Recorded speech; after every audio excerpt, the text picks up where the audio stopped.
Mi familia es rojiblanca a muerte, mi abuelo es el que puso ahí la bandera y nos hizo socio a todos, lo que pasa que yo elegí el Madrid.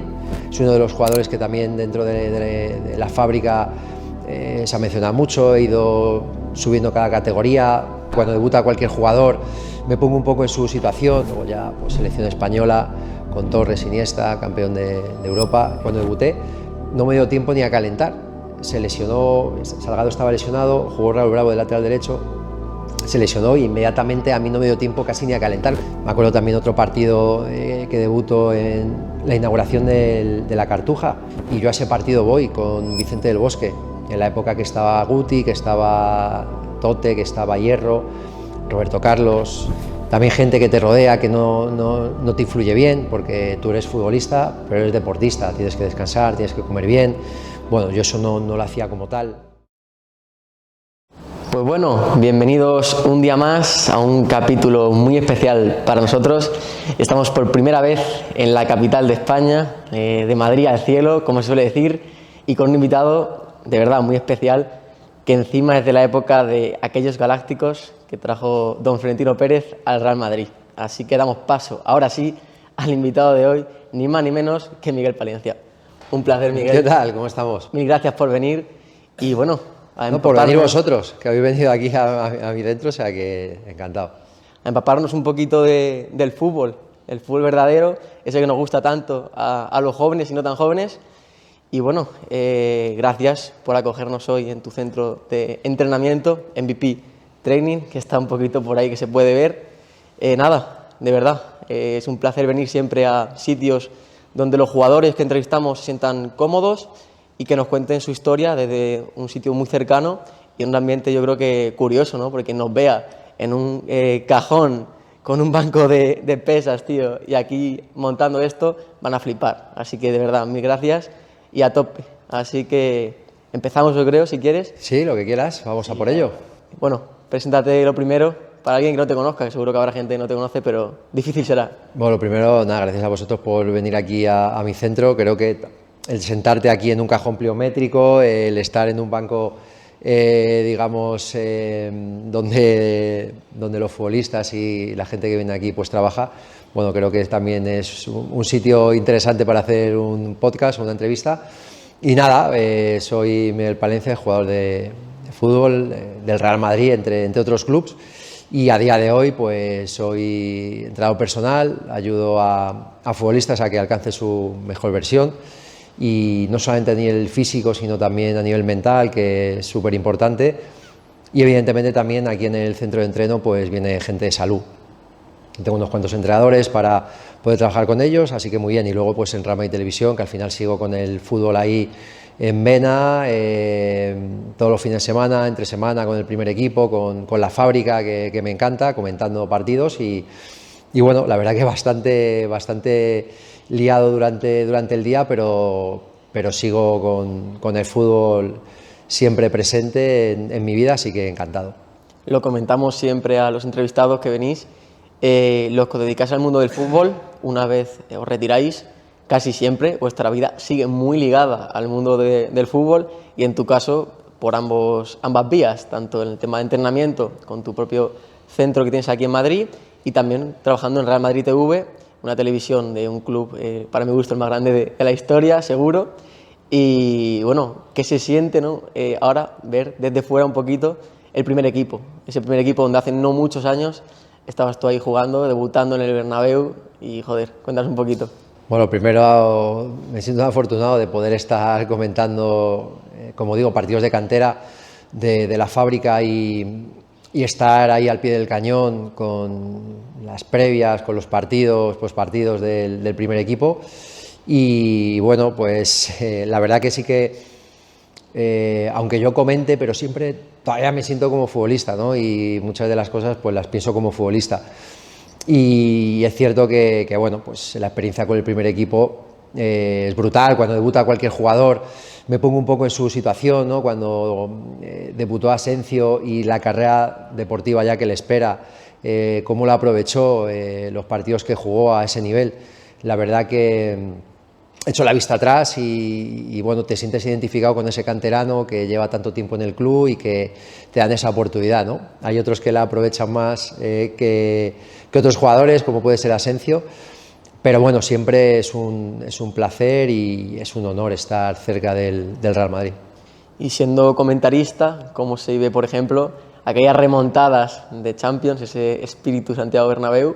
Porque bueno, siendo jugador vivirías seguro algún momento muy emotivo, bonito como jugador, pero también ahora como comentarista, ¿cómo se vive eso?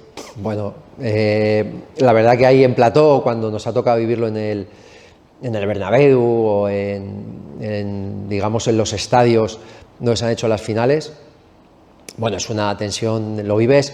Es peor vivirlo como aficionado que como futbolista, porque al final como futbolista estás ahí, las pulsaciones van a tope, pero estás muy centrado, estás con el foco puesto en tus compañeros, en el fútbol, en qué es lo que pasará, pero como aficionado no depende de ti nada, ¿no? Y estás ahí con la tensión, pero al final fíjate cómo lo vives, con una adrenalina espectacular, todas las Champions, sobre todo la de la remontada, que fue algo único y especial.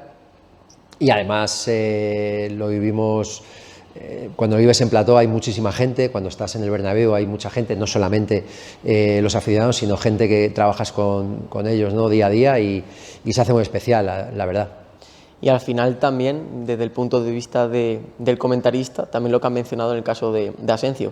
Tú mismo ves jugadores a lo mejor de que están en etapa infantil o cadete y luego llegar al primer equipo y ves un poco la evolución, aquellos jugadores que sí que llegan, que realmente son seguramente muy poquitos, y también te ves reflejado, como han mencionado, porque obviamente yo creo que llegar al primer equipo, ya sea el Madrid o cualquier equipo top de primera división o incluso de segunda división, es muy complicado. Yo creo que llega un porcentaje muy bajito de jugadores, bien por tema mental, que hablaremos, bien por tema físico, o bien simplemente por suerte, porque en el caso de muchos jugadores también yo creo que está el factor suerte, ¿no? Ese entrenador que esté en ese momento, ese vestuario que acompañe, momentos familiares que a lo mejor también te marcan.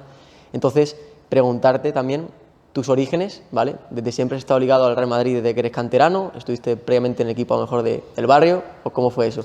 Pues yo jugaba en el colegio, aquí al lado, Joaquín Costa, jugaba al fútbol sala y me acuerdo mi padre me apuntó era predeporte y yo qué sé, 6 años, 7, y luego ya era como 1 o 2 años y ya pasabas al fútbol sala. Y ya desde el comienzo, a ver, al final nunca he sido un tío o un niño muy grande, era muy finito, pero era muy rápido. Entonces al final, y dominaba bien el balón, ¿no? Tenías al final ese talento. Entonces, bueno, pues esas dos habilidades hicieron que poco a poco fueses evolucionando, que del fútbol sala te quisiese la selección de Madrid, pero como el colegio no estaba federado, pues tenías que ir a otro colegio, a otro equipo, que fue el Pinto, de fútbol sala. Ahí he empezado con la selección de Madrid, campeones de España, selección de Madrid, con algún futbolista también que luego coincidí en el Madrid y en otros equipos y que me enfrenté a uno de ellos. Incluso hay un portero que me enfrenté en Benjamín, que jugué contra el Mérida y todavía está en activo, un portero de primera división. Quiero decir que al final el fútbol también te va uniendo, vas jugando con otras comunidades, esas comunidades ves que también hay jugadores que van pasando luego al fútbol 11, cada uno en su, digamos, en su zona. Yo pasé inmediatamente a Benjamines del Madrid. Antiguamente había ojeadores en fútbol sala y entonces pues a mi padre se lo comunicaron. Pero es una anécdota muy graciosa porque le comunicaron gente del Madrid, gente del Atleti. Yo me acuerdo que hice la prueba en dos, tanto en el Atleti como en el Madrid.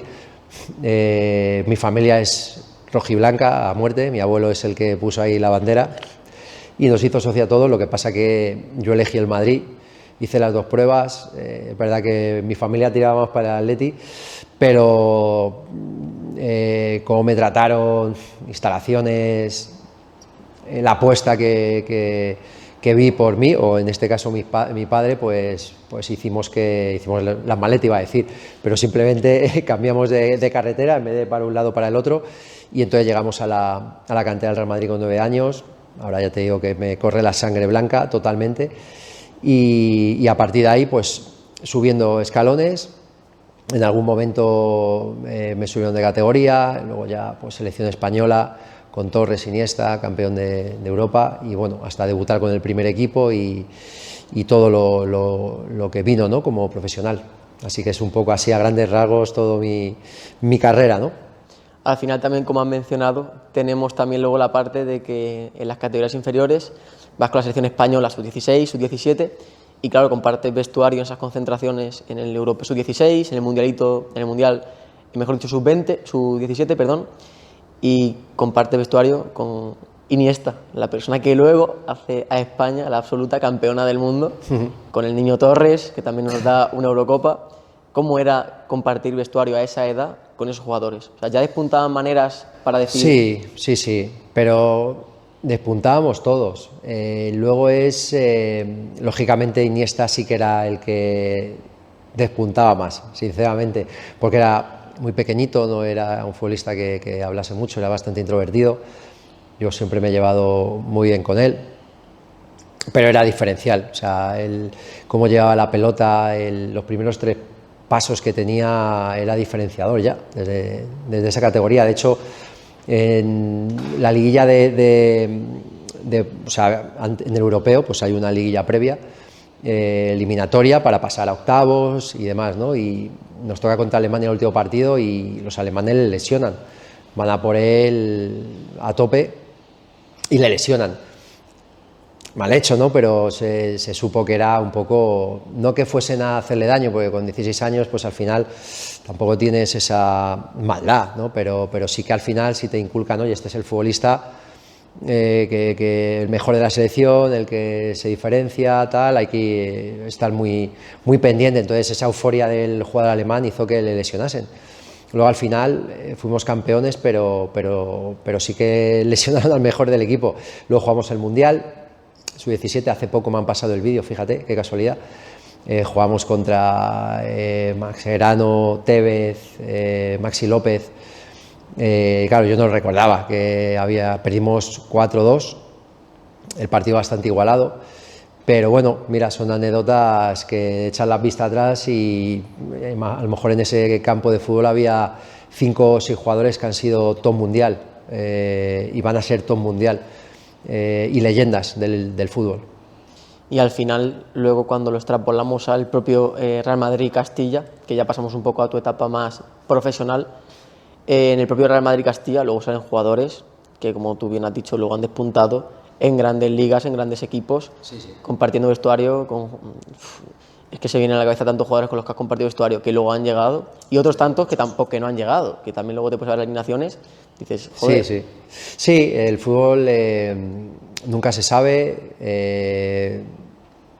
hay veces que no llega el mejor, sino llega el que mejor preparado está a nivel físico, a nivel mental, el más constante, el más perseverante. Creo que eso, el que tiene el foco puesto en jugar arriba, en saber que tienes que hacer bueno, pues muchas cosas para poder llegar ahí, o sea, es sacrificado.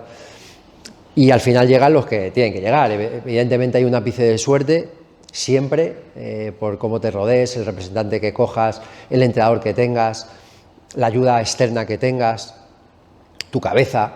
Bueno, hay muchos factores que te pueden limitar, como a muchos futbolistas, pero otros, bueno, pues al final tienen esa mentalidad de pequeño, tienen ese talento y se hacen estrellas mundiales. Pero bueno, eso al final, como digo yo, cuando juego con los Galácticos hay jugadores que estaban tocados por la varita y que tienen a día de hoy, les sigues viendo jugar y dices, pero es imposible, ¿no? El toque que tienen, el físico que tienen, pese a que no entrenen tanto, bueno, son talentos puros. Ya me gustaría preguntarte, y centrándonos un poco en esa etapa del Real Madrid-Castilla, ¿vale? Cuando vas convocado por primera vez con el primer equipo a un partido, ¿vale? Y luego posteriormente debutas, ¿qué se siente cuando sales del banquillo y ves de repente en el campo a jugadores como Beckham, Figo, Zidane, Roberto Carlos, Nazario? O sea, ¿qué siente un jugador tan joven que encima, como has comentado, madridista de sangre, porque al final con 9 años metido ya en la pomada del club, al final lo sientes más que nadie? Porque, por ejemplo, en la etapa juvenil sí que hay a lo mejor más rotación de jugadores que vienen de otros equipos, tal, pero claro, una persona que entra con 9 años a la cantera y llega al primer equipo, hay muy poquitos realmente. ¿Qué sientes? Pues lo primero, que estás preparado. Sientes que estás preparado para dar ese salto. Llevas, en mi caso, ya llevaba un par de años en el Real Madrid B. El Castilla es cuando ascendemos a segunda y ya se cambia a ese nombre. Y la verdad que ya vas tocando el primer equipo, ¿no? No es de golpe. Vas tocando el primer equipo, te van subiendo, vas entrenando con ellos. Claro, cuando entras en convocatoria, hostia, es como te viene un poco a la cabeza todo lo que estás haciendo, te viene a la cabeza dónde vas a jugar, con quién vas a jugar, te pones tenso, nervioso, pero sí que es verdad que, por ejemplo, cuando debuté, no me dio tiempo ni a calentar.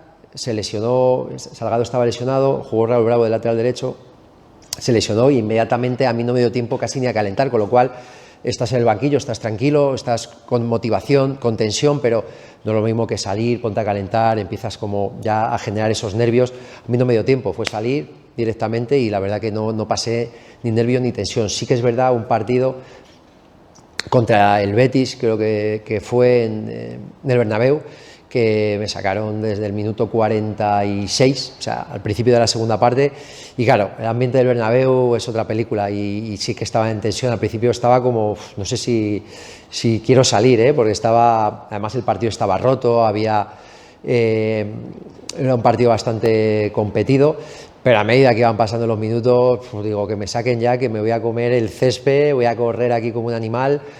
Y da la casualidad que justamente se lesiona Casillas, era el último cambio, iba a cambiar yo, iba a salir como 15-20 minutos, que ya estaba pactado, ya me le habían dicho que calentase fuerte, y justo se lesiona Casillas. Y tienen que hacer el cambio del portero obligatorio, y ya no había más cambios. Y ahí sí que noté el momento de la tensión, de los nervios, de debut en el Bernabéu.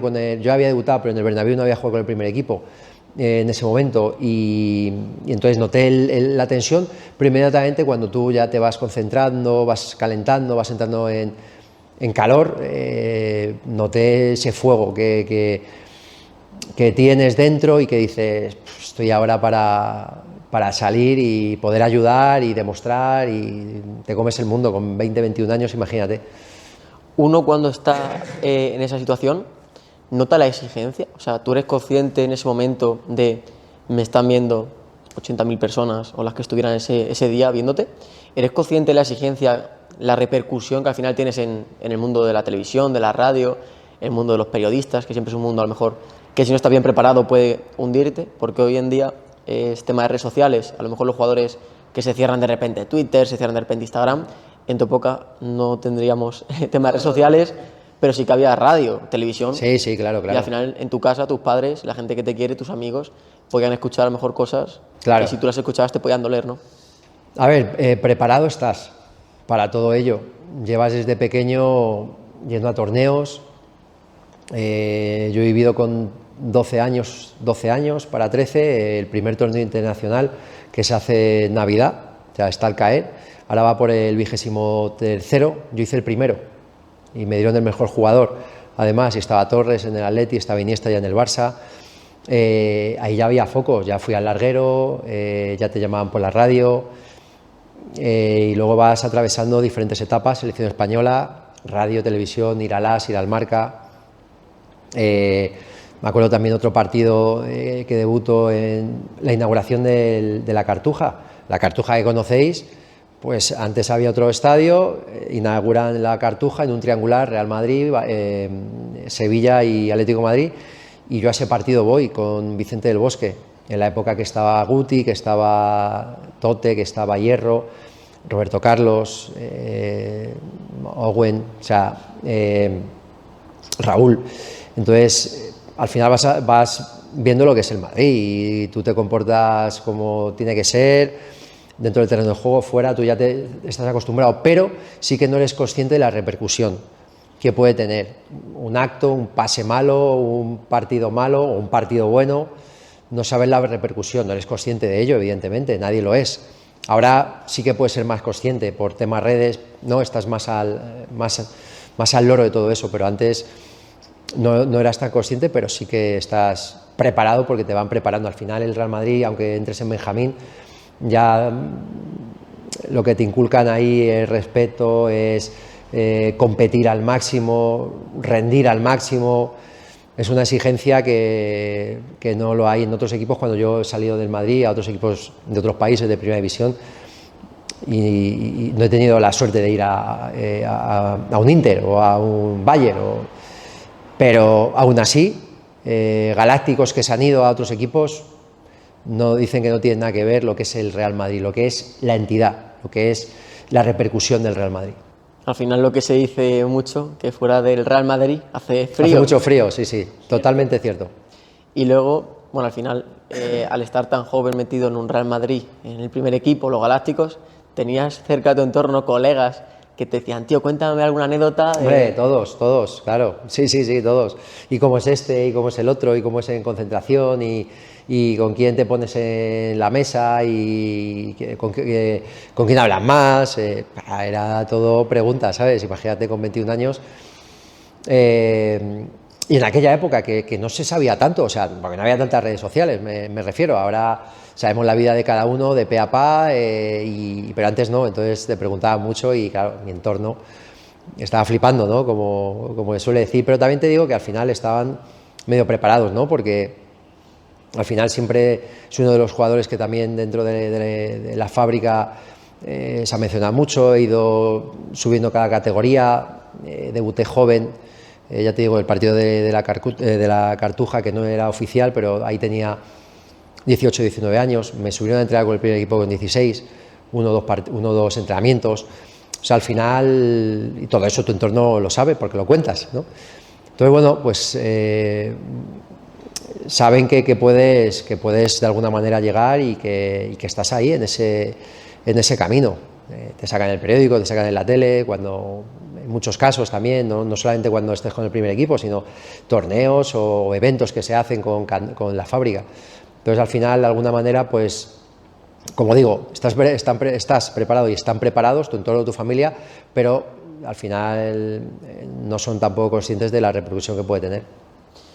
Y Miguel, me gustaría también hacer un inciso, ¿vale? Después de tu trayectoria deportiva, al final guardas muchos contactos, intuimos desde este podcast. ¿Cuál es el contacto o los contactos que tengas más famosos, a lo mejor de esa época que mantienes o que incluso tengas relación a día de hoy con ese jugador del primer equipo?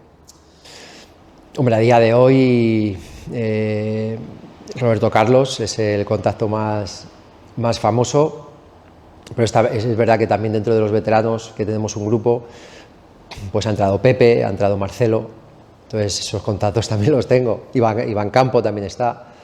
Bueno, pues al final es futbolistas, Marcelo y Pepe, que se acaban de desconectar, ¿no? Y retirarse del fútbol, pero sí, esos son los más famosos que tengo la suerte de que es verdad que con Marcelo sí le conocí en un cumpleaños de Roberto Carlos, y pudimos estar charlando un rato y demás, pero no he tenido la oportunidad de comer con él o con su entorno y demás. Es más, pues eso, cuando vas a entrar con los veteranos o algún viaje y demás. Con Roberto Carlos sí que tengo más contacto, más confianza, con el grupo de la tele hemos quedado más para comer, es un tío espectacular, simpático, cercano, fácil de llegar, entonces, bueno, puedo decir que tengo la suerte de que tengo el contacto de los dos mejores laterales izquierdos de la historia del fútbol,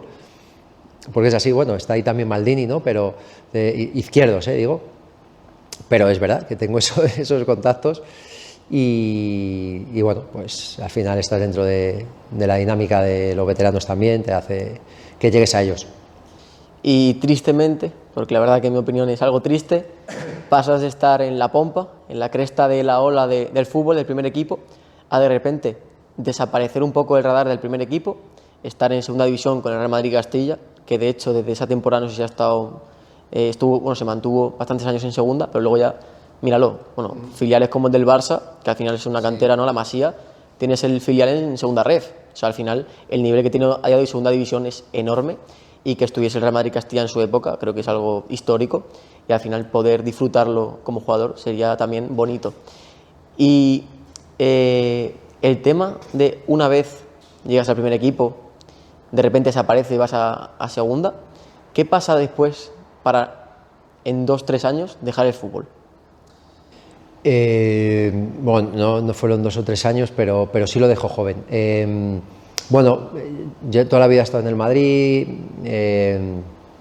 además, como digo, ¿no? Siempre uno de los nombres que, bueno, pues que proyectaba para el primer equipo y demás, y es verdad, de un año y medio para otro, de debutar con el primer equipo a no tener equipo. Bueno, toma de decisiones, es verdad que perdí un poco el foco, te echas pareja, quizá la pareja que te echas no te conviene, porque sale mucho, porque no entiende tu trabajo. Al final echas balones fuera, pero es uno mismo, ¿no?, el que tiene que parar eso. También gente que te rodea que no te influye bien, porque tú eres futbolista, pero eres deportista, tienes que descansar, tienes que comer bien. Bueno, yo eso no lo hacía como tal. También es verdad que se vivía otro fútbol, otra vivencia, otra profesionalidad, era diferente, pero sí que es cierto que llegan entrenadores que bueno, te hacen dudar un poco, representantes que piensas que no te ayudan. Bueno, al final esto es como todo en la vida, ¿no? De repente se juntan 3, 4 factores que no te vienen bien, te vienes abajo y luego yo no supe reaccionar. A nivel mental no supe reaccionar, no supe reponerme, ¿no?, por decir de alguna manera. Por eso he dicho al principio que el tema mental es súper importante y yo inculco todo eso a los jugadores que tengo aquí en el local, en el centro de entreno, a los que les ayuda a nivel online, que el tema mental, que estén enfocados, que la gente que te rodea es importante, que te ayude, que te impulse, que estés tranquilo. Por eso muchas veces los futbolistas pues echan pareja jóvenes, tienen hijos. ¿Por qué? Porque necesitas una vida tranquila, necesitas, digamos, ese aporte de paz para tú poder desempeñar tu fútbol, porque al final el fútbol, si tú tienes una pareja, sabes que luego puedes vivir bien, ¿no? Te tienen que ayudar, el fútbol da mucho dinero, pero requiere mucho esfuerzo, mucho sacrificio, no es fácil llegar. Entonces a mí, como digo, me pudo un poco la cabeza y bueno, al final, entre unas cosas y otras, con 27, 28 años, casi 30, decides dejar el fútbol, acabas un poco saturado y es verdad que yo lo pasé mal, 2 años bastante jodidos de cabeza. Nadie te ayuda, nadie te llama para... Bueno, al final, como digo, no es culpa de nadie, es culpa de uno mismo de no haber reaccionado a todo ello. Y bueno, pues ahora ya te digo que eso a ningún futbolista que tengo le va a pasar, porque me ha pasado a mí y yo les meto una caña con eso. O sea, les digo las cosas buenas y las cosas menos buenas. Es verdad que el fútbol ha cambiado, pero a la cabeza la tenemos todos igual ahí encima y te puede pasar malas, o sea, te puede repercutir para bien o para mal. Así que bueno, ahora todo eso que he aprendido lo intento inculcar a los jugadores, a cualquier persona y bueno, para eso estoy ahora. Pues mira, Miguel, ya que estamos acabando, hemos tenido una conversación con algunos jugadores de nuestra agencia, los más jovencitos, y me gustaría que supieras que a lo mejor no te conocen por tu trayectoria deportiva, porque eres de otra época, pero te conocen todos por tu trabajo a día de hoy en tema de rendimiento físico de los futbolistas, porque dijimos, venimos a Madrid a grabar tal, dijeron, ¿con quién? Miguel Palencia. Y todos los que teníamos de juveniles, de Nacional, División de Honor, nos decían, me suena, joder, claro que me suena, el de redes sociales tal, digo, claro, o sea que enhorabuena. Claro, bueno, nada, gracias. Al final ahora yo te digo que pienso siempre como futbolista, pero es verdad que ya no soy futbolista. Ahora quiero que me conozcan por el exfutbolista o entrenador personal que ayuda a los jugadores, ¿no? Porque creo que es importante, primero, tener los conocimientos. Yo estudié también la carrera de INEF. Creo que hay que formarse, aparte de toda mi experiencia como futbolista profesional, y creo que también el haber estado en un césped, en alto rendimiento a nivel profesional, primera división, segunda división, en España, en otros países, y pasar por toda la fábrica, es un máster espectacular que hace que pueda aportar mucho más que el trabajo físico a los jugadores. Entonces creo que pues ahí puedo puedo ser diferencial de otros que también son muy buenos, pero el hecho de tener a un chaval que quiera llegar a donde tú has llegado, pues es una ilusión, ¿no? De, joder, pues yo, Palen, ¿y cómo es el haber debutado? Bueno, pues todo esto que me estáis diciendo me lo dicen los jugadores, tanto desde 7, 8 años que tengo hasta los que tienen 20, que están ahí al borde de pasar a un equipo profesional, ¿no? Así que yo encantado de que se me conozca ahora por eso, claro. Pues nada, agradecerte de verdad que hayas venido, haber grabado aquí en MVP Training, es de verdad acogedor el sitio, volveremos más veces como decimos siempre, y antes de terminar tenemos la colaboración siempre de nuestra marca de ropa, Rubén Sísife, desde El Palo, Málaga, ya con sudadera porque hace fresquito en Madrid. Sí, sí, sí. Así que, pues nada, próximo capítulo lo descubriréis, ahora tenemos jaleo. Así que vamos a ello, mil gracias de verdad, Miguel. Un placer. Y nos vemos pronto. Próximo capítulo lo descubriréis. Chao.